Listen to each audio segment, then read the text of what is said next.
The transport shuttle moved silently through the darkness between Unity's voice station and the human diplomatic vessel. Captain Hyunwoo Kim sat in the passenger compartment with Ambassador So-young Park, both of them quiet as they processed what had just happened in the council chamber. The ultimatum was real. 72 hours to surrender or face complete destruction. Around them, the stars looked the same as always, but everything had changed in the space of a few hours. They really believe we have no choice, So-young said finally, breaking the silence. Her voice was calm, but Hyunwoo could see the tension in her shoulders. She had spent 15 years building relationships with alien diplomats, and all of that work had just been thrown away. Let them believe it, Hyunwoo replied. It will make what comes next more effective. The shuttle docked with the human ship, Determination, a small vessel that looked crude compared to the massive alien construction surrounding it. But appearances could be deceiving. The ship's basic hull design hid advanced communication systems and heavily encrypted data storage that no alien sensor could penetrate. As they walked through the ship's corridors, crew members stopped what they were doing to watch their captain and Ambassador pass. Everyone knew about the ultimatum by now. The news had spread through the human delegation within minutes of the council's decision. Ensign Dong-hai Park, the ship's communications officer, approached them with a message pad. Captain Kim, we have received priority transmissions from Earth New Seoul Colony and the Busan Research Station. All human territories are requesting immediate orders. Tell them to stand by, Hyunwoo ordered. We will have instructions for them within the hour. The captain's ready room was small but comfortable. Maps of human space covered one wall, showing the locations of Earth and the 43 colonies that humans had established over the past 50 years. To alien eyes, it was a tiny portion of the galaxy, but humans had made good use of their limited territory. Dr. Min-ho Choi entered the room carrying a sealed case. He was the ship's science officer, but his real job was much more classified. He opened the case to reveal a quantum communication device that could send messages instantly across any distance. Captain, Dr. Choi said quietly, Admiral Seo-jin Lee is standing by for your report. Hyunwoo activated the device, and the holographic image of Fleet Admiral Lee appeared in the room. The admiral was an older woman with gray hair and eyes that had seen too many battles. She commanded all human military forces from her headquarters deep beneath the surface of Earth's moon. Captain Kim, Admiral Lee said immediately, I assume our alien friends have made their position clear. Complete surrender or total annihilation, Hyunwoo reported. The Althari want to place all human worlds under their protection. The council voted unanimously to support the ultimatum. Admiral Lee nodded grimly. Expected, but disappointing. How long do we have?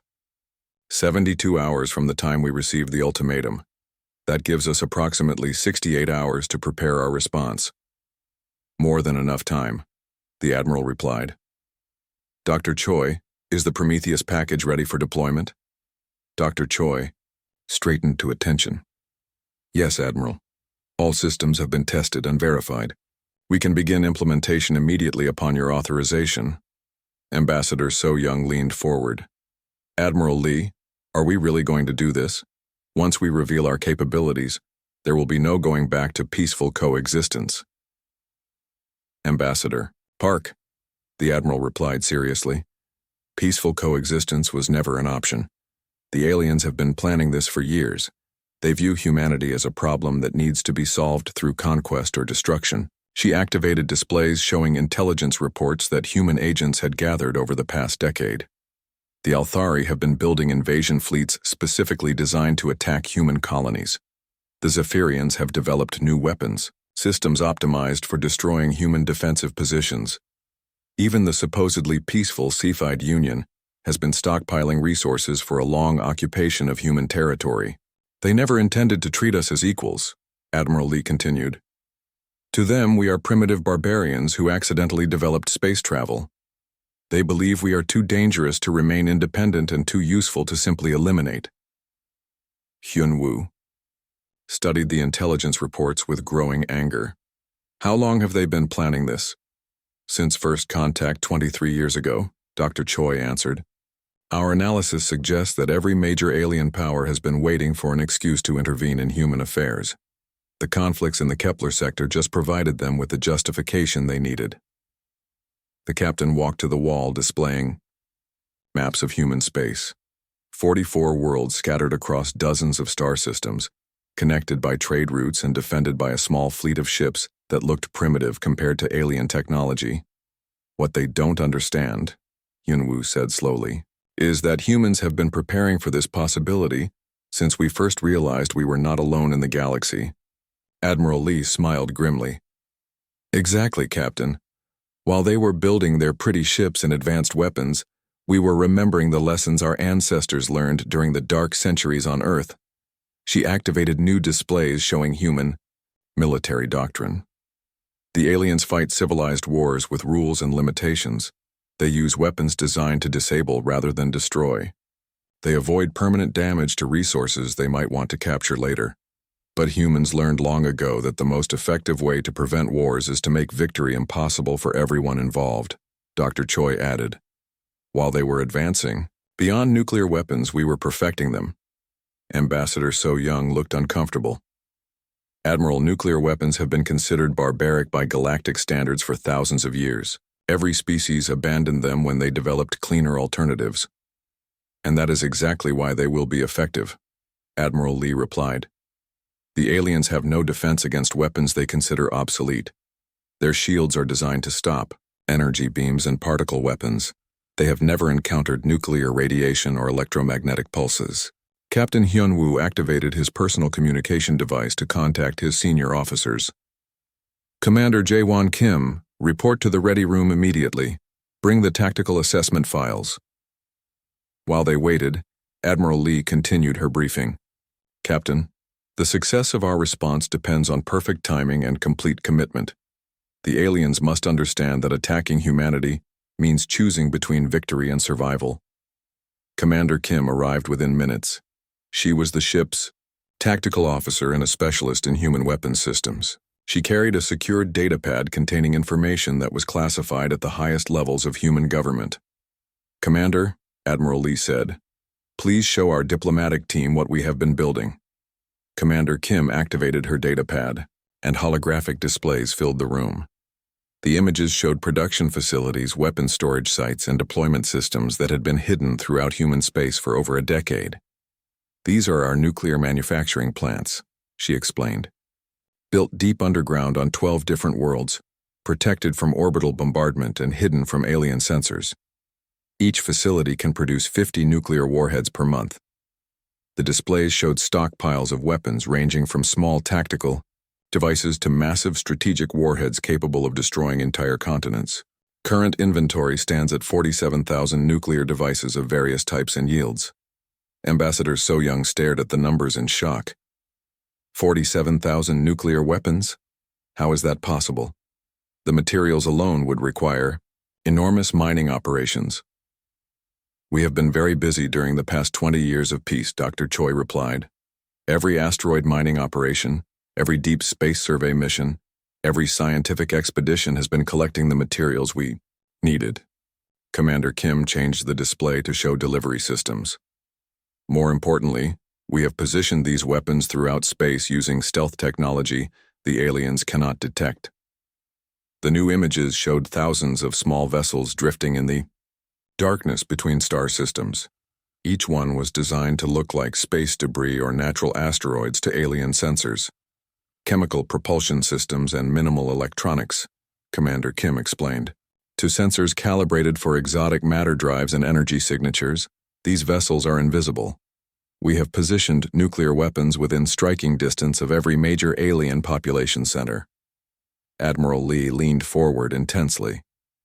Captain Kim, in 68 hours you will return to the council chamber and deliver humanity's response to their ultimatum.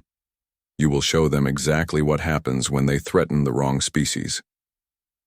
The aliens believe they are dealing with primitive humans who have no choice but to surrender, she continued. They are about to learn that humans have spent 20 years preparing for exactly this situation. Hyunwoo studied the tactical displays showing nuclear weapons positioned throughout alien space. Admiral, once we reveal our capabilities, Every species in the galaxy will know that we have enough firepower to destroy their entire civilization. Good, Admiral Lee replied coldly. Fear is the most effective diplomat. When the aliens understand that attacking humanity means choosing mutual annihilation, they will discover a new respect for human independence. The quantum communication began to fade as the Admiral prepared to end the transmission.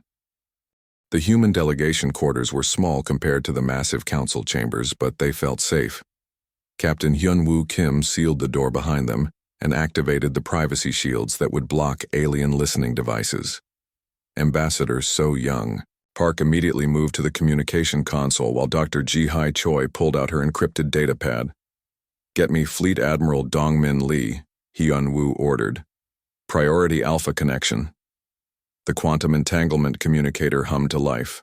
These devices could send messages instantly across any distance, but they were expensive and used only for the most important communications. Within seconds, the holographic image of Admiral Lee appeared in the center of the room. Lee was an older man with gray hair and deep lines around his eyes. He had been planning for this day since humans first made contact with alien civilizations 20 years ago. His expression was calm, but Hyunwoo could see the tension in his shoulders. Captain Kim, Lee said formally. I assume the Council has made their decision. Complete surrender or total destruction, Hyunwoo replied. 72 hours. They want all our weapons, all our colonies, and permanent occupation forces on Earth. Fools, Lee said quietly. They still think they understand us. So Young joined the conversation. Admiral, the Althari War Prime was very confident. He said their shields could stop any human weapon. He believes our technology is too primitive to threaten them. A small smile crossed Lee's weathered face. Dr. Choi, please share your research with our delegation. Ji-Hai stepped into the hologram's range. She was a brilliant scientist who had spent the last 15 years studying alien technology and culture. More importantly, she had discovered something that would change the balance of power in the galaxy. Captain Kim, Ambassador Park, she began. What I'm about to tell you is classified at the highest levels. Only 30 people in human space know this information. She activated her data pad, and holographic displays filled the room. The displays showed detailed scans of alien ships, weapons, and defensive systems. Every species in the Galactic Cooperative abandoned nuclear weapons thousands of years ago, Ji-Hai explained. They consider nuclear fission and fusion weapons to be primitive and barbaric. When they developed clean fusion reactors for power generation, they stopped building nuclear warheads. Hyunwoo studied the technical displays. What does that mean? For us? It means their defensive technology has a fatal weakness, Ji-Hai continued. Their energy shields are designed to stop plasma beams, particle weapons, and antimatter projectiles. They can deflect or absorb any energy-based attack. She changed the display to show detailed scans of alien shield generators. But Captain, these shields were never designed to stop nuclear radiation or electromagnetic pulses. The aliens forgot that nuclear weapons don't just create explosions. They create radiation that can kill living beings and electromagnetic fields that can destroy electronic equipment. So Young leaned forward. Are you saying their shields are useless against nuclear weapons? Completely useless, Ji-Hai confirmed.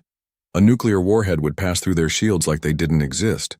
The radiation would kill the crews of their ships even if the explosion didn't destroy the vessels completely. Admiral Lee's image nodded approvingly. Dr. Choi discovered this weakness 5 years ago during the cultural exchange programs. While alien scientists were happy to share their clean energy technology, they were horrified when they learned humans still maintained nuclear weapons. They thought we were savage for keeping such primitive devices, Ji-Hai added. They couldn't understand why any civilization would want weapons that poison the area around them. To them, the perfect weapon disables an enemy without causing permanent damage. Hyunwoo was beginning to understand. So while they were developing more advanced weapons, we kept the one type of weapon that could actually hurt them. Exactly, Lee replied. And Captain, we have been very busy during the past 20 years of peace. The Admiral's expression became serious. Dr. Choi, show them Project Damocles. Jihai's hands moved across her data pad and new displays appeared. These showed star charts with hundreds of small dots scattered throughout space. Each dot was marked with human identification codes. These are stealth vessels, Jihai explained. Small ships with chemical rocket engines and minimal electronic systems. To alien sensors that are designed to detect exotic matter drives and energy signatures, these ships are almost invisible. How many ships? So Young asked. 2,047 vessels, Lee answered. Each one carries between 5 and 20 nuclear warheads. They have been positioned throughout space over the past 15 years. Some are hidden in asteroid fields. Others drift in the empty space between star systems. A few are actually embedded in the hulls of alien space stations. Hyunwoo stared at the display. You mean we have nuclear weapons already in position near every major alien world? Not just near them, Lee corrected. Commander Sang-wook Jang's intelligence teams have placed devices within the orbital cities themselves. If the aliens attack Earth, we can turn their homeworlds into radioactive wastelands within hours.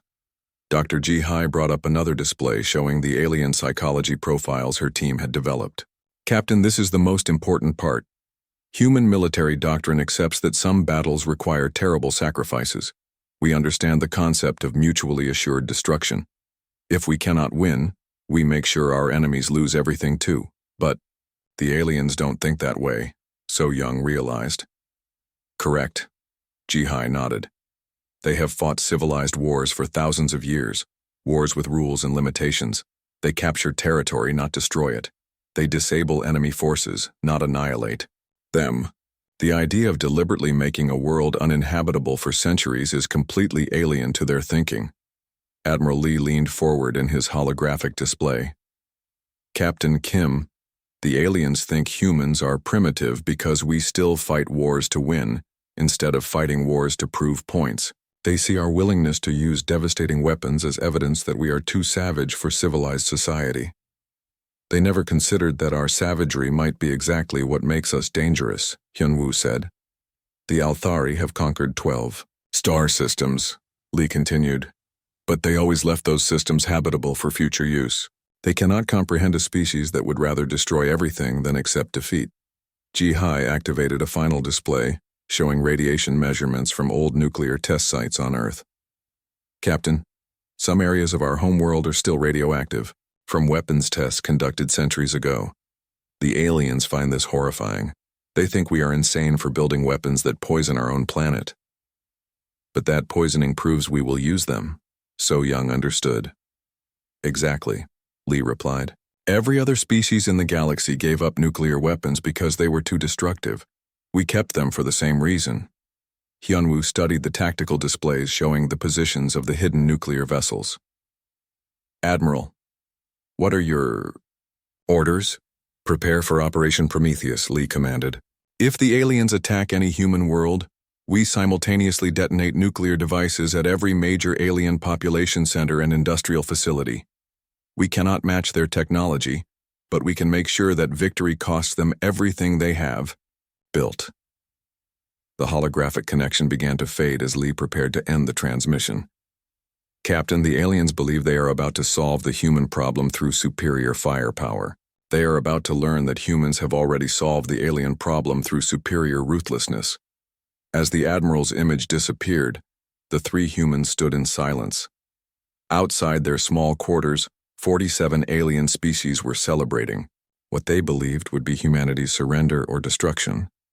None of them suspected that the primitive humans had already positioned enough nuclear weapons to turn the galaxy into a radioactive graveyard. Jihai closed her datapad. The countdown has begun. In 72 hours, we will discover whether the aliens value their own worlds more than they hate ours. 12 hours remained before the ultimatum would expire. The council station hummed with activity, as alien delegates prepared for what they believed would be humanity's surrender. Captain Hyunwoo Kim walked through the corridors with steady steps, but inside his chest his heart was beating fast. Everything depended on the next few hours. He reached the communication center and sent an emergency request to Speaker Velthara. The crystalline being responded within minutes. Her light, patterns showing curiosity and perhaps amusement. Captain Kim, her translated voice echoed through the speakers. Have you come to inform us of your species' surrender? No, honored speaker, Hyun-woo replied calmly. I request permission to address the full council. Humanity wishes to demonstrate our technology before making our final decision. The lights within Velthara's crystal body flickered in what might have been surprise. Demonstrate your technology? Captain, our sensors have already analyzed your weapons. Your chemical rockets and kinetic projectiles pose no threat to modern defensive systems. Nevertheless, Hyun-woo said, my government has authorized me to show the Council exactly what human weapons can do. We believe this demonstration will help everyone make informed decisions. Within 2 hours, the Council chamber was full again. Word had spread quickly through the station that the humans wanted to show off their primitive weapons before surrendering. Many aliens attended just for the entertainment value. War Prime Cathari was laughing with several other military commanders when Hyun-woo entered the chamber. The tall, metal-skinned alien gestured with his forearms as he spoke. The little humans want to play with their toys one more time, Cathari said loud enough for everyone to hear. Very well. Let them fire their chemical explosives at our shields. When they see how useless their weapons are, perhaps they will accept their new place in the galaxy with grace. Ambassador So-young Park stood beside Captain Hyun-woo on the central platform. She had spent the morning coordinating with human forces throughout the galaxy. Everything was ready. Honored Council, Hyun-woo began, humanity appreciates this opportunity to demonstrate our defensive capabilities. We have prepared a target for this test. The main display screen showed empty space near the edge of the system. War Prime Cathari gestured dismissively. Captain Kim, we will provide you with a proper target. Behold the Althari cruiser Invincible, Flame. It is an older vessel, but its defensive systems are still far superior to anything your species has developed. The display changed to show a massive alien warship. It was over 1 kilometer long with smooth curved hull that seemed to absorb light. Energy shields flickered around it like a soap bubble made of lightning. The Invincible Flame carries standard military-grade shields, Cathari announced proudly. These defenses can stop plasma cannons, particle beams, antimatter missiles, and any other weapon known to galactic science. Your primitive explosives will not even scratch the paint. Murmurs of agreement came from around the chamber. Several alien species had fought the Althari in the past and knew how powerful their shields were. The idea that human weapons could penetrate such defenses seemed impossible. We accept your target, Hyun-woo replied. However, I must warn the Council that human weapons operate differently than you might expect. I recommend moving all vessels to a safe distance. More laughter echoed through the chamber. Council member Thexler clicked his mandibles in what passed for humor among his insect-like species. Captain Kim, our observation ships are equipped with the same defensive technology as military vessels. We are perfectly safe at any range from your chemical weapons. As you wish, Hyun-woo said. He activated his communicator. Lieutenant Boram Shin, you are cleared for the demonstration. On the main display, a small human vessel appeared. Compared to the massive alien ship surrounding it, the human craft looked like a toy. It was angular and crude, with visible exhaust ports and external sensor arrays. To alien eyes, it looked like something built by a primitive civilization that barely understood spaceflight. Lieutenant Boram Shin piloted the demonstration vessel with calm precision. She had volunteered for this mission knowing that every alien in the galaxy would be watching. Beside her, weapons specialist Tae Ho-yoon prepared the nuclear device. Beginning attack run, Boram reported over the communication channel. The human ship accelerated toward the Althari cruiser using simple chemical rockets. Alien observers shook their heads in disbelief. The human vessel was so slow and obvious that any modern point defense system could destroy it easily. Why don't they activate their weapons? Asked a delegate from the Cepheid Union. They are probably charging their chemical explosives, replied another. Primitive weapons require primitive targeting systems. War Prime Cathari stood up to address the chamber. Observe carefully, honored delegates. This demonstration will show you exactly why humans cannot be allowed to govern themselves.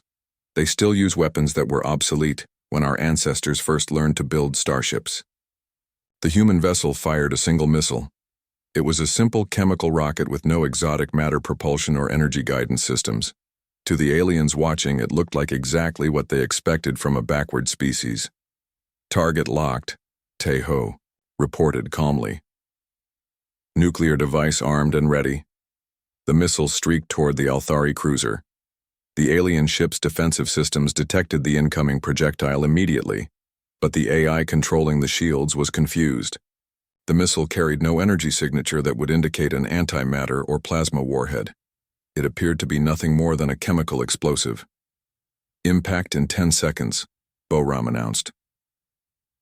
Around the council chamber, aliens leaned forward to watch the demonstration.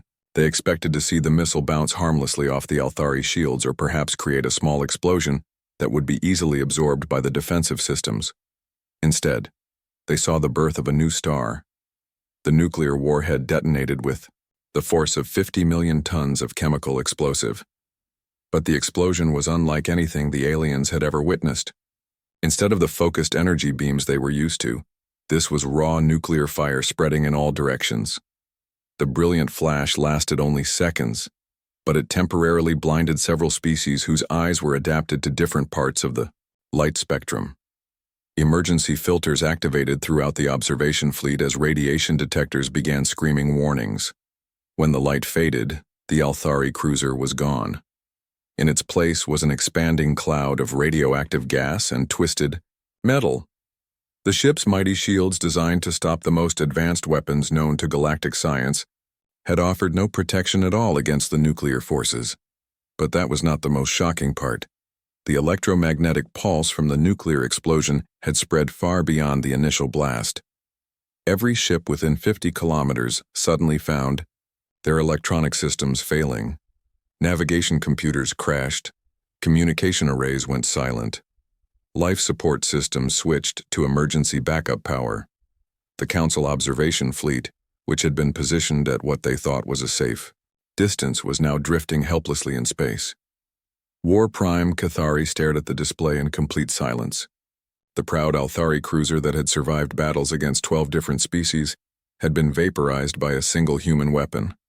More importantly, that weapon had used forces that their most advanced shields could not even detect, let alone stop. Radiation levels are increasing throughout the area, reported Dr. Ji-Hai Choi over the communication channel. That region of space will remain dangerous for several centuries.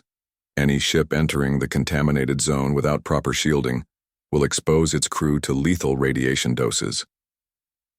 Around the council chamber, 47 different species sat in stunned silence. They had expected to watch humans embarrass themselves with primitive weapons. Instead, they had witnessed the complete destruction of an advanced military vessel by forces they did not understand and could not defend against. Captain Hyun-woo looked around the chamber at the shocked alien faces. "Honored delegates," he said quietly. "That was a relatively small device. We call it a tactical nuclear weapon. Would you like to see what our strategic warheads can do?" The silence in the chamber was absolute. The silence in the council chamber stretched for long minutes. 47 different species stared at the display screen, where the Althari cruiser had been completely destroyed. The expanding cloud of radioactive debris continued to grow, and radiation readings kept climbing on every sensor in the area. Captain Hyun-woo Kim waited patiently for the shock to wear off. Around the chamber, alien delegates whispered to each other in dozens of different languages. The translator system struggled to keep up with the flood of confused and frightened voices. War Prime Cathari was the first to recover from his surprise. His metal face showed no expression, but his forearms moved in sharp, angry gestures. "This changes nothing," he announced loudly. "So the humans have one type of weapon that can penetrate our shields. They still have only a few dozen ships against thousands of our vessels. Even if their nuclear devices can destroy individual ships, we can overwhelm them with superior numbers." Several other military commanders nodded in agreement. They had been caught off guard by the demonstration, but they were trained to adapt quickly to new situations. "Captain Kim," called out Council Member Thexlor, "your weapon was impressive, but surely you cannot have many such devices. Nuclear technology requires rare materials and advanced manufacturing facilities. Your primitive industrial base cannot produce enough of these weapons to threaten the combined fleets of 47 civilizations." Captain Hyunwoo smiled slightly. "Dr. Ji-hai Choi, please show the Council what we have been building for the past 20 years. Dr. Choi activated her datapad, and holographic displays filled the chamber. The first image showed detailed technical diagrams of nuclear weapons. Unlike the clean energy weapons preferred by alien species, these devices were clearly designed for maximum destruction. "Honored delegates," Dr. Choi began, "humanity has been studying nuclear physics for over 400 years. We have developed weapons ranging from small tactical devices to strategic warheads capable of destroying entire continents." The display changed to show production facilities hidden throughout human space. Massive factories built deep underground, protected from orbital bombardment, where humans had been manufacturing nuclear weapons continuously since first contact with alien civilizations. "These facilities produce approximately 200 nuclear warheads per month," Dr. Choi continued. "Over the past 20 years, we have accumulated a stockpile of 48,000 nuclear devices of various types and sizes." Gasps and shocked exclamations echoed through the chamber. Even the most aggressive military commanders had not expected humans to possess such an enormous arsenal. "But quantity is not our greatest advantage," Dr. Choi said. The display showed star charts with thousands of small dots scattered throughout space. "These represent our delivery systems, small stealth vessels that your sensors cannot detect because they use primitive chemical propulsion and minimal electronic systems." Ambassador So-young Park stepped forward. "Every human colony ship that departed Earth in the past 15 years carried nuclear self-destruct charges. Every trade vessel in our merchant fleet can be converted to a nuclear delivery system within hours. We have embedded nuclear devices in asteroid mining operations, space elevators, and orbital manufacturing facilities throughout the galaxy." "War Prime," Cathari leaned forward. "You are bluffing. No civilization would spread such destructive weapons so widely. The risk of accidents would be enormous." "We are not bluffing," Captain Hyunwoo replied calmly. He activated his communicator and connected to Commander Sang-wook Jang, the head of Human Intelligence Operations. Commander Jang appeared as a hologram in the center of the chamber. He was a thin man with sharp eyes and graying hair. He had spent 15 years infiltrating alien societies and learning their weaknesses. "Commander Jang," Hyunwoo said, "please inform the Council about Operation Sword of Damocles." "Yes, sir," Jang replied. "Honored delegates, my teams have spent the past decade placing nuclear devices throughout your territory. We have weapons hidden in the asteroid belts of the Althari home system. We have devices embedded in the orbital cities around the Cephide capital world. We have nuclear mines drifting in the shipping lanes that supply the Zephyrian colonies." The holographic display showed detailed maps of every major alien star system. Red dots marked the locations of hidden nuclear weapons. There were hundreds of them, positioned near population centers, industrial facilities, and military bases. "The Thraxi believe their homeworld is protected by its deep ocean environment," Jang continued. "They do not know about the nuclear device we placed in their primary deep-sea city 3 years ago. The Venturi think their artificial habitat rings are too well defended for sabotage. They are wrong." More gasps filled the chamber as delegates realized that their most secure locations had been compromised by human agents. Species that had considered themselves safe from any possible attack discovered that they were sitting on top of hidden nuclear weapons. "How is this possible?" demanded Speaker Velthara. "Our security systems should have detected any nuclear materials." Commander Jang smiled coldly. "Your security systems scan for energy weapons and exotic matter. They do not look for simple uranium or plutonium, because you abandoned nuclear technology thousands of years ago. To your sensors, our weapons appear to be nothing more than chunks of dense metal." Dr. Choi activated another display showing human intelligence about alien psychology and culture. We have studied every species in the cooperative for 20 years. We know which worlds are crucial to your economies. We know which trade routes carry the resources you need to survive. We know which military bases protect your most important systems. More importantly, Captain Yunwoo added, we understand how you think.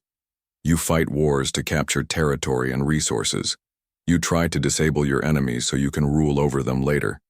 You avoid destroying things that might be useful in the future. Ambassador So Young stepped forward again. Humans think differently. If we cannot win a war, we make sure our enemies lose everything. If you destroy our worlds, we will turn your worlds into radioactive wastelands that will remain poisoned for thousands of years. The chamber erupted in angry voices as the full implications became clear. The aliens had planned to conquer human territory and incorporate it into their own empires, but humans were threatening to destroy everything rather than surrender. This is madness, shouted War Prime Cathari. You would poison entire star systems just to spite us. You would make worlds uninhabitable for generations of innocent civilians. Yes, Captain Hyunwoo replied simply. We learned long ago that the only way to prevent a war is to make the cost of victory greater than any possible benefit. You cannot conquer radioactive ruins. You cannot rule over dead worlds. Council member Thexlor clicked his mandibles nervously. Surely you would not actually use these weapons. The moral cost would be enormous. Your own species would turn against leaders who committed such acts of destruction. Dr. Choi brought up historical records from Earth. Honored delegate, humans have used nuclear weapons in warfare before. We dropped atomic bombs on our own species to end a global conflict. We contaminated large areas of our homeworld with nuclear testing. We built enough weapons to destroy our planet dozens of times over. And we kept those weapons for 400 years, So Young added. Because we learned that the threat of total destruction prevents wars better than any peace treaty or diplomatic agreement. The holographic displays showed radiation readings from old test sites on Earth that were still dangerous centuries after the weapons had been detonated.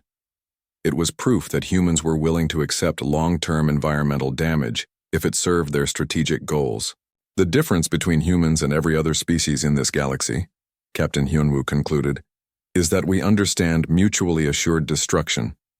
If you attack us, we will make sure that victory costs you everything you have built over thousands of years of civilization. War Prime Cathari stood silent for a long moment, processing the implications of what he had learned. Around the chamber, military commanders and political leaders struggled to understand a form of warfare that seemed completely insane by their standards. Finally, Speaker Velthara spoke. Captain Kim, are you saying that humans would rather destroy the galaxy than accept defeat? No, honored speaker, Hyunwoo replied. We are saying that we have made defeat impossible. You can choose to leave us alone and continue building your civilizations in peace, or you can attack us and watch everything you have ever built turn to radioactive ash. The choice is yours. The council chamber exploded into chaos. 47 different species began arguing at once, their voices creating a symphony of fear, anger, and confusion. Some delegates demanded immediate military action against the humans. Others called for emergency evacuation of their homeworlds. A few simply sat in stunned silence trying to process the reality of humanity's nuclear threat. War Prime Cathari slammed his 4 fists on his platform, the sound echoing through the chamber like gunshots. This is terrorism, he roared. The humans are holding the entire galaxy hostage with threats of mass destruction. We cannot negotiate with such barbaric tactics. But we cannot ignore them either, replied Council Member Zexhai from the Venturi Collective. Her species lived in artificial habitat rings that could house billions of people. The thought of nuclear weapons hidden in those structures filled her with terror. If they are telling the truth about the devices in our territories, any attack on human space could trigger massive retaliation. Speaker Velthara raised her crystal hand for silence, but the arguments continued. The translator systems worked frantically to convert dozens of alien languages into understandable words, creating a confusing babble of threats, pleas, and accusations. Captain Hyunwoo Kim stood calmly in the center of the chaos, waiting for the aliens to exhaust themselves. Ambassador So Young Park activated her communicator to contact human forces throughout the galaxy. Dr. Ji-hai Choi monitored the alien communication networks, watching as panic spread through their civilizations. Honored Speaker, Captain Hyunwoo, called out loudly. I believe Fleet Admiral Dongmin Lee would like to address the Council. The mention of the human military commander brought a temporary quiet to the chamber. Everyone knew that Lee commanded humanity's armed forces and would be responsible for any nuclear attack. The holographic image of Admiral Lee appeared in the center of the chamber. Behind him, the bridge of the human flagship was visible. Tactical displays showed the positions of human vessels throughout space, each one capable of delivering nuclear weapons to alien targets. Honored delegates, Admiral Lee began, his voice calm and professional. I want to make humanity's position perfectly clear. We do not want war. We do not want to destroy your worlds or kill your people. But we will not accept conquest or slavery. War Prime Cathari stepped forward aggressively. Admiral Lee, you cannot threaten the entire galaxy and expect us to simply surrender to your demands. The Althari Empire has fleets positioned near every human world. We can begin orbital bombardment within hours. Yes, Lee replied simply. And within minutes of the first attack on any human settlement, nuclear devices will detonate simultaneously at over 3,000 locations throughout alien space. Your fleets may destroy our colonies, War Prime, but your homeworlds will become radioactive wastelands. The Admiral gestured to someone off-screen, and Captain Min-ji-oh appeared beside him. She was the commander of humanity's strategic nuclear forces, a position that had existed since the early days of human space exploration. Captain O, Lee said, please explain the Prometheus Protocol to our alien friends. Captain O stepped forward with military precision. The Prometheus Protocol is humanity's doctrine of mutually assured destruction, adapted for interstellar warfare. Every nuclear device in our arsenal is equipped with quantum communicators linked to monitoring stations throughout human space. She activated a display showing the communication network that connected thousands of hidden nuclear weapons. If any human world is attacked, if any human ship is destroyed by alien forces, if any human colony is invaded, every nuclear device in the galaxy will receive an automatic detonation signal simultaneously. There is no way to stop this process once it begins, O continued. The weapons will explode whether our command ships survive or not. The system is designed to ensure that humanity's destruction triggers the complete irradiation of alien civilization, Council. Member Thexler clicked his mandibles nervously. This is insane. You would destroy billions of innocent civilians to revenge attacks on your military forces. No, Admiral Lee corrected. We would prevent those attacks from happening in the first place by making the cost unbearable. War Prime Cathari, your forces can certainly destroy human colonies. But can the Althari Empire survive the loss of its 3 homeworlds and 17 industrial systems? The challenge hung in the air like a poisonous cloud. Every military commander in the chamber was running calculations in their head, trying to determine if their forces could achieve quick enough victory to avoid nuclear retaliation. You are bluffing, Cathari declared, but his voice lacked conviction. No species would actually implement such a destructive policy. The moral cost would be too great. Dr. Young-Soo Han materialized as a hologram beside Admiral Lee. He was humanity's chief strategist and the architect of the nuclear deterrent policy. His appearance surprised many aliens because he looked so ordinary, not like someone who had planned the potential destruction of galactic civilization. War Prime, Cathari, Dr. Han said quietly. Humans have been fighting wars for thousands of years. We have learned that the most effective way to prevent conflict is to make victory impossible for everyone involved.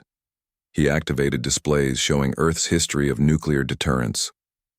For over 2 centuries, major powers on our home world maintained enormous nuclear arsenals pointed at each other. This created a balance of terror that prevented large-scale warfare for generations. The key to nuclear deterrence, Han continued, is not the willingness to start a nuclear war, but the certainty that any war will become nuclear. Once your forces attack our colonies, the Prometheus Protocol ensures that the conflict will escalate, beyond anyone's control. Speaker Velthara's crystal body flickered with rapid light patterns. Dr. Han, surely there must be some way to resolve this situation peacefully. The Council is willing to negotiate new terms for human integration into galactic society. Integration under whose authority? Ambassador So Young asked sharply. The same council that just voted unanimously to destroy or enslave our species. The same aliens who spent 20 years dismissing us as primitive barbarians. The terms have changed, Admiral Lee announced. Humanity is no longer interested in integration or cooperation under alien supervision. We demand recognition as an independent power with full territorial sovereignty. A new holographic display showed human space clearly marked with defensive boundaries. These are our territorial claims, Lee continued. No alien military vessels will be permitted to enter human space without explicit permission. Any violation of these boundaries will be considered an act of war. War, Prime Ketheri studied the display with growing anger. Those territories include star systems that the Althari Empire has claimed for expansion. You cannot simply declare independence and expect us to abandon our legitimate interests. Your interests are no longer our concern, Captain Hyunwoo replied. You can expand in any direction that does not include human worlds. The galaxy is large enough for everyone if you avoid the areas we have marked as restricted. And if we refuse to recognize these claims? Ketheri demanded. Admiral Lee's expression remained calm, but his words carried the weight of absolute certainty. Then you will discover whether the Althari Empire can survive the simultaneous nuclear destruction of every world in your territory. The chamber fell silent again as the implications sank in. The aliens had gathered to force humanity into submission, but instead they found themselves faced with a choice between accepting human independence or risking the complete destruction of their civilizations. Dr. Ji-Hai Choi activated her monitoring systems and reported to the human delegation. Captain Kim, I am detecting massive communication traffic throughout alien space.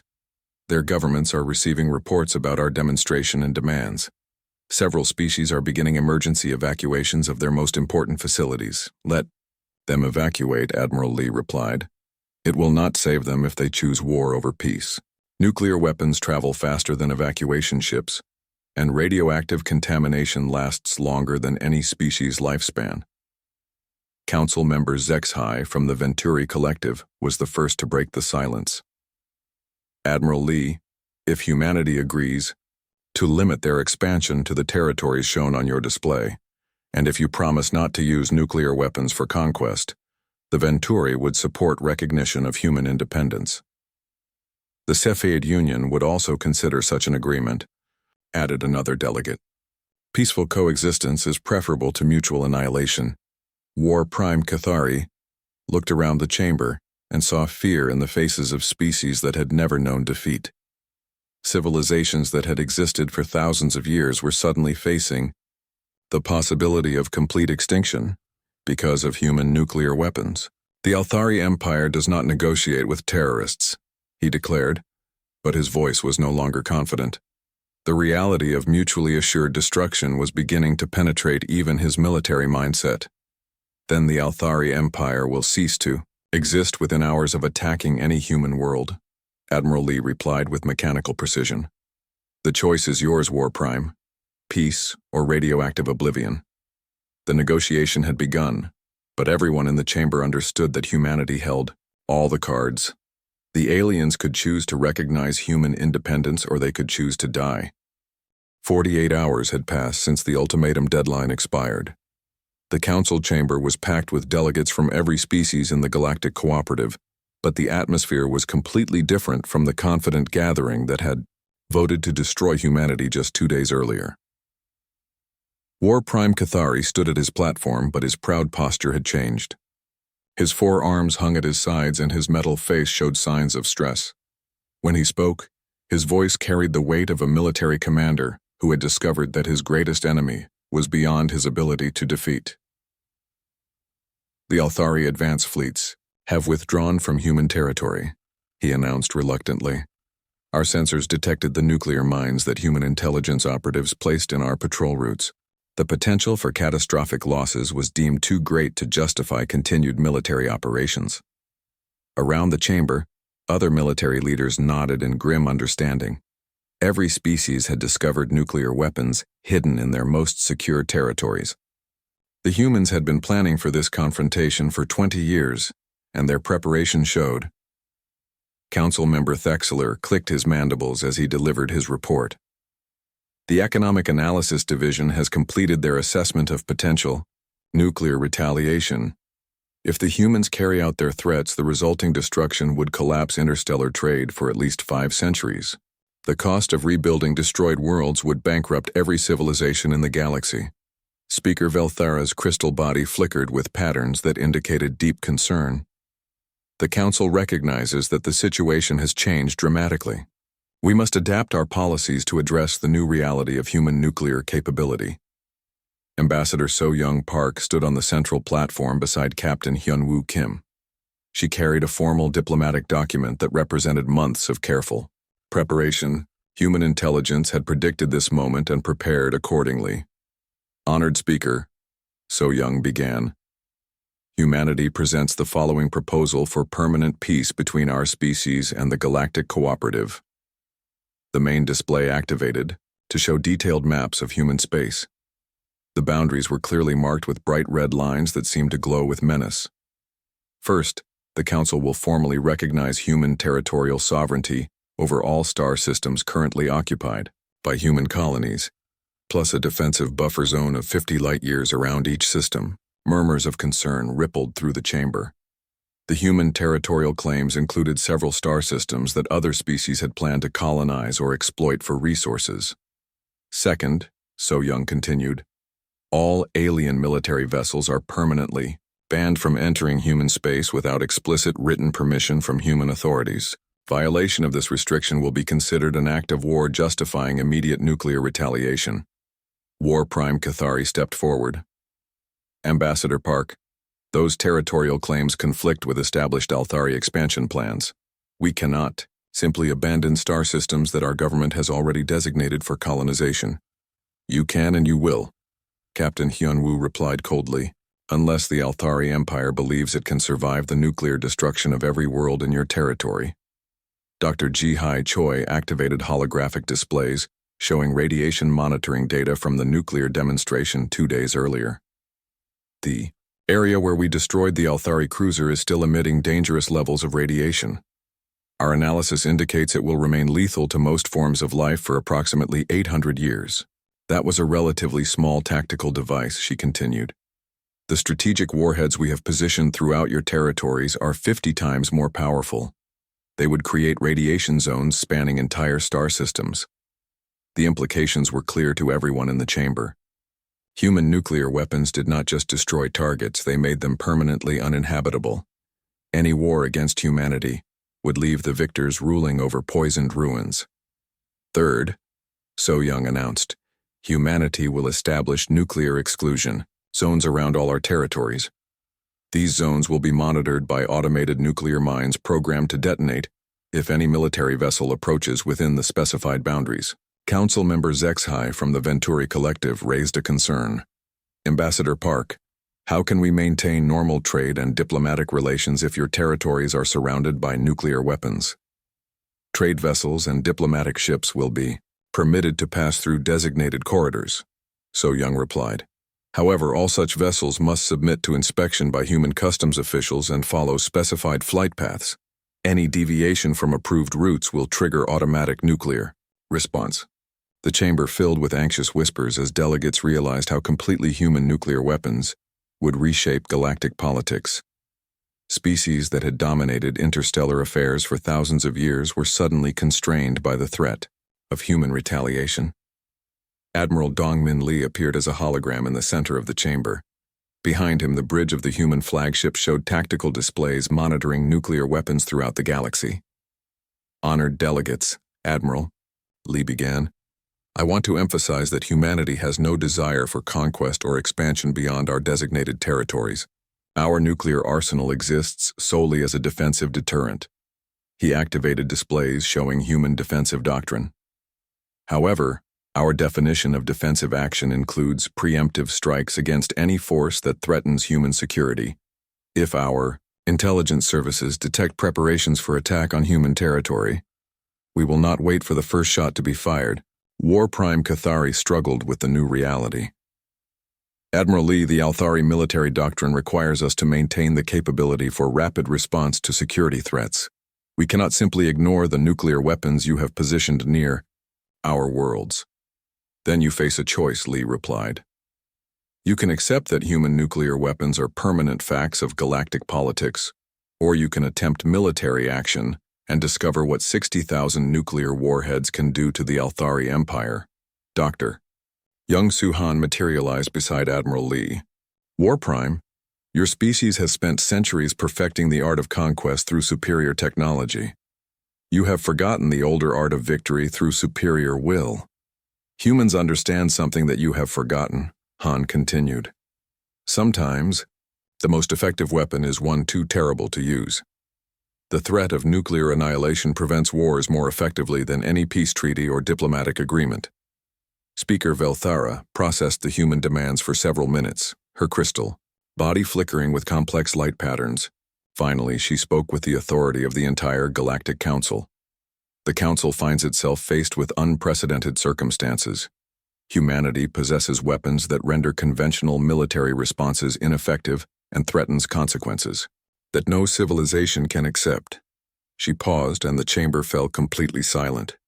Therefore, the Galactic Cooperative formally recognizes human territorial sovereignty over the claimed star systems. Human space will be considered autonomous territory outside Council jurisdiction. Cheers erupted from the small human delegation, but the alien representatives sat in stunned silence. In just 3 days, humanity had gone from facing extinction to achieving complete independence through nuclear blackmail. However, Velthara continued, the Council requires guarantees that human nuclear weapons will not be used for aggressive expansion or interference in alien affairs. Captain Hyun-woo stepped forward for his final statement. Honored Speaker, humanity agrees to limit our nuclear deterrent to defensive purposes only.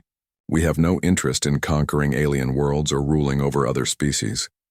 But understand this clearly, he added with iron determination. Human independence is not negotiable. Our territorial boundaries are not suggestions. Our nuclear weapons are not bluffs.